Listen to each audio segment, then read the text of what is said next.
Si Dennis Trillo, ipinanganak bilang Abelardo Dennis Florencio Ho noong May 12, 1981 sa Quezon City, ay isang kilalang aktor, mang-aawit, modelo, at host sa telebisyon. Nakilala siya sa kanyang husay sa pagganap sa iba't ibang proyekto sa telebisyon at pelikula, kabilang ang My Husband's Lover at Maria Clara at Ibarra. Kamakailan, bumida si Trillo sa pelikulang Green Bones, isang obra na nagbibigay pugay sa mga mabubuting tao na madalas hindi nauunawaan ng lipunan. Ang pelikulang ito ay co-produced ng GMA Public Affairs at naglalayong ipakita ang mga kwento ng mga individual na may mabuting kalooban ngunit hinuhusgahan ng iba. Kumusta at maligayang pagbabalik dito sa aking channel. Ang channel na tumatalakay sa mga singer at artista noon at ngayon sa tulong ng artificial intelligence at kaunting research na rin. Kung bago ka pa lang sa aking channel, isang munting request mula sa inyong lingkod.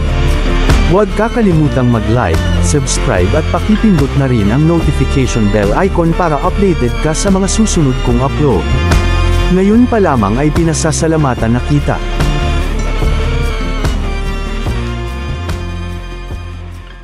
Sa 50th Metro Manila Film Festival noong December 2024, pinarangalan si Dennis Trillo bilang Best Actor para sa kanyang pagganap sa Green Bones. Bilang pagkilala sa kanyang tagumpay, nakatanggap siya ng silver statuette na dinisenyo ng Filipino-American visual artist na si Jeffrey Manuel Figueres, kasama ang 100,000 piso na premyo mula sa sponsor na Playtime. Ipinakita ni Trillo ang kanyang malasakit sa kapwa sa pamamagitan ng pag-donate ng kanyang cash prize sa mga persons deprived of liberty, PDLs.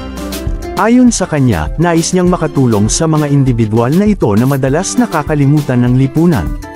Noong July 2024, nasangkot si Trillo sa isang kontrobersya matapos lumabas ang isang komento mula sa kanyang TikTok account na nagtatanong, may abs pa ba, na itinuring ng ilan bilang patama sa ABS-CBN.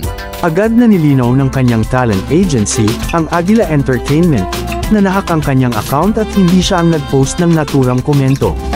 Sa kabila ng isyong ito, ipinahayag ni Trillo na wala siyang sama ng loob sa ABS-CBN at hindi niya intensyon na makasakit ng damdamin.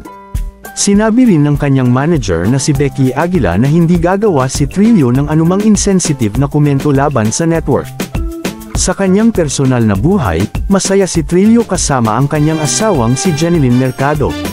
Ipinakita ni Mercado ang kanyang suporta sa pamamagitan ng pagbabahagi ng mga larawan nila ni Trillo sa Instagram matapos ang tagumpay nito sa MMFF. Sa kabuuan, patuloy na pinatutunayan ni Dennis Trillo ang kanyang kahusayan sa industriya ng aliwan, hindi lamang sa pamamagitan ng kanyang mga natatanging pagganap kundi pati na rin sa kanyang malasakit sa kapwa at profesionalismo sa harap ng mga pagsubok. Maraming salamat sa iyong pagtangkilik, huwag kakalimutang mag-like, subscribe at pakipindot na rin ang notification bell icon para updated ka sa mga bago kong content. Hanggang sa muli.